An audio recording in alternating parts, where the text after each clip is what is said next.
vamos a ver al qué hacer, qué proponerles, qué reclamarles a los que van a ser candidatos. ¿Cómo nos pueden componer la ciudad?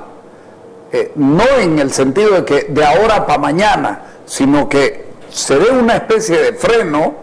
Paremos que estamos corriendo mucho y el que corre se cansa y el que camina avanza. Paremos un poquito y miremos lo que podemos hacer. Yo primero creo que la primera cosa que hay que hacer es en términos filosóficos, sincerarse y en términos filosóficos decir, que es un poco lo que ha quedado plasmado en las conclusiones. Es decir, todo indica, todo se pinta como que estamos llegando ya al final de un ciclo, de un proceso, ¿no es cierto? Un proceso encementador, muy de obras, etcétera, etcétera, heredero del exitoso proceso de los 50, de la Loseta y del Comité de Obras Públicas y todo, pero que es un proceso ya agotado, ¿no? Que es un proceso que está encontrando su agotamiento. Y que si no asumimos el desafío de complementarlo con el desarrollo humano y de darle desarrollo humano, funcionamiento a todas estas infraestructuras y redes, entonces nos vamos a meter en enormes problemas que de aquí a 10 años ya van a ser muy, muy, muy difíciles de resolver, ¿no?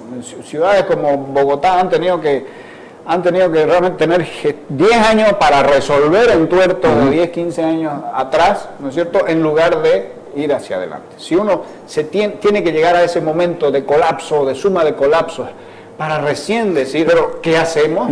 Miechi, es un desperdicio de una década, ¿no es cierto?, que nos vamos a tener que tomar en arreglar cosas muy yo creo que ya hemos llegado al momento en que tenemos que poner freno de mano y equilibrar entre lo que dejamos de hacer y lo que se puede comenzar a hacer y complementar las dos cosas. Lo que dejamos de hacer hay que hacerlo, porque no podés tener espacios negros, ¿vieron? Huecos negros se llaman, no, agujeros negros, no podés tenerlo. Sí,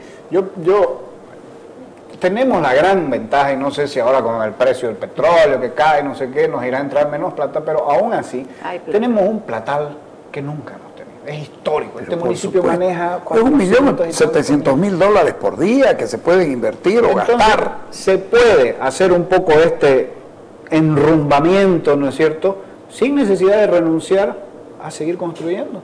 Solo que hay que construir de una manera más inteligente. Pero, por ejemplo, abordar el tema del transporte público, que no es ningún misterio. El propio municipio el año 2005 hizo un estudio, ¿no es cierto?, el sistema integrado de transporte, listo para agarrar e implementar y todo. Los transportistas dijeron no, la alcaldía dijo, bueno ya, no. Y ahí estamos, ¿no es cierto?, y todo sigue deteriorándose y se lo deja estar.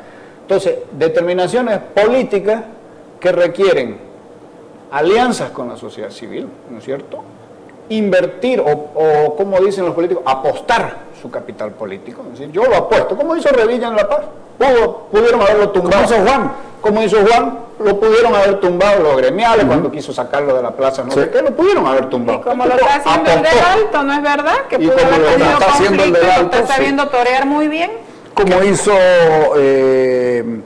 Reyes Villa en su condición de alcalde, o antes que él, Humberto Coronel Rivas. Es decir, tipos que se animaron. Se animaron, claro. Y no es difícil, digamos, prever que la población apoyaría. Yo apoyaría a un gobierno municipal que diga, ok, vamos a agarrar el toro por las astas. Van a ser meses movidos porque los miqueros van a bloquear todo y todo, pero aguantemos, muchachos, porque hay que hacer esto.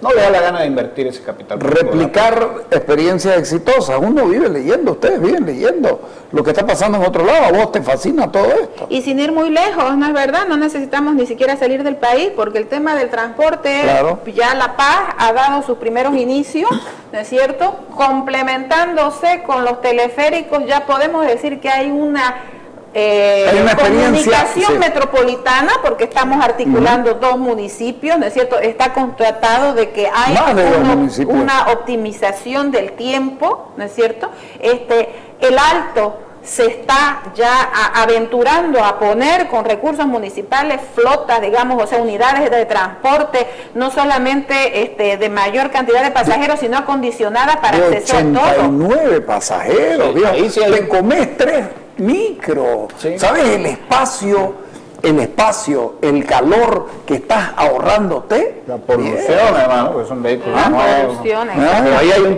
hay un tema que aquí también lo han querido aprovechar. Yo me acuerdo, no sé si ustedes se acuerdan, en el año 2010, en la anterior campaña, Percy trajo un bus enorme, chino, lo hizo dar unas vueltas en segundo anillo. Los concejales sí se subieron. Desiree Bravo dijo que a partir de abril, estoy hablando de 2010, ya iba a ser todo el transporte público así, y la gente votó y qué sé yo, y el bus se volvió a la China, ¿no es cierto? Cuando uno habla del Puma Qatari en La Paz, no está hablando solamente, y eso no lo sabe la gente, y la gente pide micros grandotes.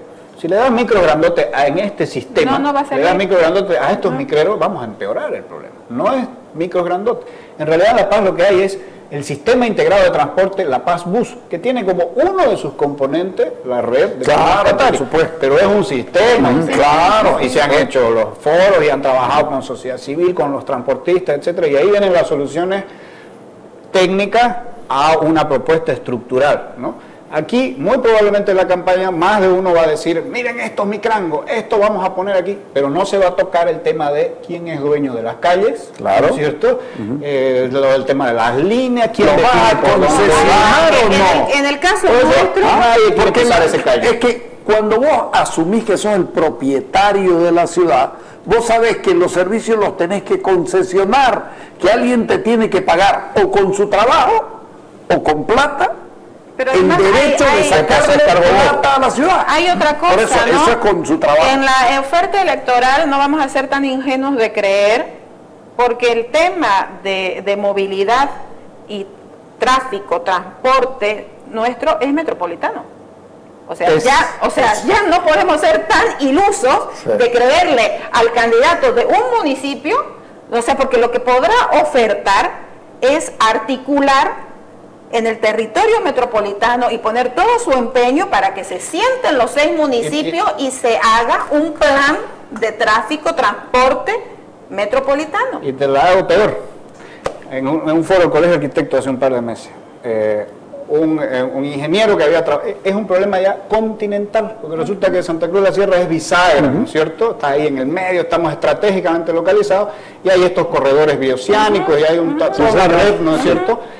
Resulta que, y esto este ingeniero nos lo repitió como 5 veces en la ponencia, porque dice que esto no se da, los camiones, ¿no es cierto?, que entran de la Argentina a Brasil, no sé qué, pasan por el cuarto anillo de la ciudad, pasan por nuestras avenidas, porque el municipio nunca hizo la autopista metropolitana, que estaba hasta licitada, creo yo, mirado el coso, ¿no?, por fuera, y darle la vuelta a la ciudad y entroncarse con la carretera al norte, con la ida al Brasil, etc. En épocas de tu padre era la Panamericana. Primero la Panamericana, después la movieron más a la periferia. Además tenía 120 metros, ahorita va por 40. Y no va a haber. Por eso al arranque hablamos la necesidad de la planificación metropolitana, porque en el tema de las infraestructuras, no solamente las viales, el tema de riesgos. Tenemos como un problema urbano, transporte intercontinental. Tenemos que lidiar con que nuestro cuarto anillito, que es una avenida urbana, que además tiene carga intercontinental, está teniendo no solamente el tráfico, sino inseguridad y un daño terrible, porque esos camiones vienen con una carga que es mucho más grande de la que puede soportar el suelo hecho para la movilidad urbana. Han sido estudios hasta con financiamiento CAF y BID, porque este tema en el foro que está él manifestando de hace pocos meses en el Colegio de Arquitectos, lo tocó el ingeniero Luis Alberto Solís, consultor CAF-BID, Peque. Lo tocó el ingeniero Castro, que estaba en la gobernación, Luis Alberto, y lo tocó Javier Mendívil con el tema de la municipio. Entonces, además, son planes, ¿no es cierto?, que tienen múltiples competencias y que además ya han sido objeto de sus lineamientos ser presentados a recursos internacionales. Entonces, no hay voluntad política. En el caos, ¿quién está ganando? Están ganando, pues...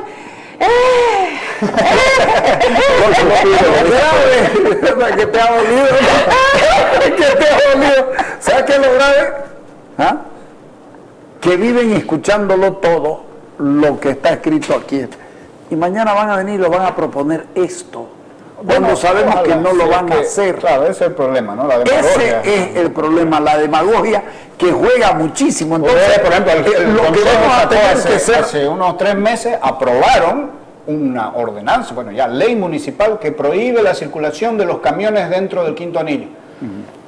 Uno dice, wow, qué maravilla, yo vivo en Quinto Anillo. Pero ¿por dónde se van a ir entonces? ¿Por dónde van a ir? No, dentro de. La ordenanza dice que no pueden, pero por eso que nos cuenten cómo van a solucionar ese problema, porque el mercado de abasto de entre el tercero y cuarto.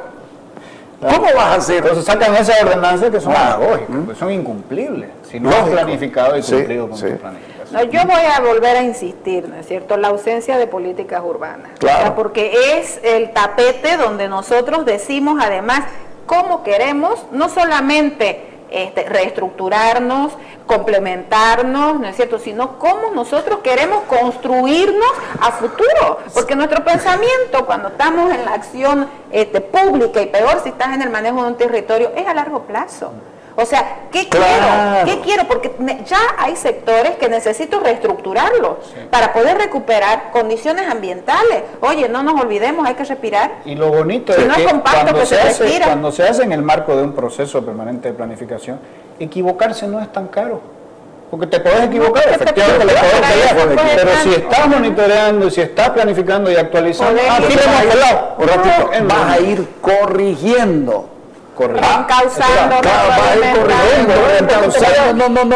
echarle para acá, no, ¿sabes qué? Esto está mal, esto no va a funcionar, porque finalmente se prueba, pues, la prueba del error y de lo otro, Carlos, que en la política se lo puede dejar establecido, es la necesidad de la corresponsabilidad. Claro. Porque se supone que acá lo que también se debe regular, ¿no es cierto?, y articular son los beneficios de los privados con los intereses públicos. Porque hay, y ya en una ciudad de la característica metropolitana que tiene Santa Cruz, hay necesidad de ejercer la responsabilidad social. Es una obligación, es una obligación, ¿no es cierto? Porque de eso se trata el bienestar social, ¿no es cierto? Entonces, y vos mismo, capitalista privado, recibís tus beneficios si tenés vos una sociedad con calidad de vida, si vos tenés la parte psicoemocional y de salud de tus operarios, de tus trabajadores, con mejor confort y con mejor calidad. Articular, organizar y exigir el Estado local. Pero nosotros nos han invitado, a Salta ahora para llevar la Revolución Gigote desde el municipio de Salta, para que vayamos a contarles. ¿Sabes quiénes nos han contactado del municipio? La Subsecretaría de Coordinación con Organizaciones de la Sociedad Civil. O sea, tienen una oficina en el municipio que trabaja con grupos de la sociedad civil. Pero fíjate vos, aquí la gente tiene que saber, no es simplemente pago mis impuestos, no, sos corresponsable de la buena marcha de la ciudad, viejo. O sea, tu responsabilidad no termina en el pago de impuestos, no termina en la ventanilla del banco o de la cooperativa. No, y vos como administrador... ¡Sos ciudadano! Y además, o sea, la necesidad, y vamos a volver a insistir, planificación, por favor, porque así tengamos instrumentos reguladores, normativos, no todo es igual. Entonces, hay ciertas intervenciones de edificaciones que pueden aglutinar grandes volúmenes de movimiento, ejemplo, supermercados, donde deben tener, aparte de la norma escrita en global, deben tener tratamientos diferenciados y otro tipo de exigencias. Por ejemplo, el manejo de los residuos. Por ejemplo, el tema pues ambiental. El tema por ejemplo, el lugar donde se establece. No puede ser que haya un supermercado frente al otro, viejo. ¿Qué clase de ciudad estás construyendo? Y los conflictos vehiculares, quitándoles a un lado, porque, no, ¿sabes qué? En estas, claro, entonces, no puedes permitir ni farmacias ni supermercados más cerca de 10 cuadras uno del otro, porque así está irradiando a todos lados y todo el mundo está siendo servido. Pero si vos estás pensando simplemente en las áreas de los ricos, donde viven los ricos, y no le vas a dar pelota a los otros lados, estamos mal. Eso también es planificación. Eso es planificación, claro. Eso también es política urbana. Eso es, exactamente. Sí. Y si yo te invito a que leas, por ejemplo, la regulación y la ley de uso de suelo y ordenamiento urbano que tiene España, prácticamente todo se tiene que resolver entre los actores de la sociedad civil, claro. Y entra el Estado, el gobierno municipal a facilitar, a articular, ¿no es cierto? En fin. Si hay conflicto. Ok, le agradezco a los dos. Nos quedó cortito, ¿no? Siempre. Vamos a seguir. Sí, ya viene, ¿sabes qué? 4 meses Vamos a hacer la lista de preguntas a las propuestas electorales. Sí. Ok, gracias por venir. Gracias.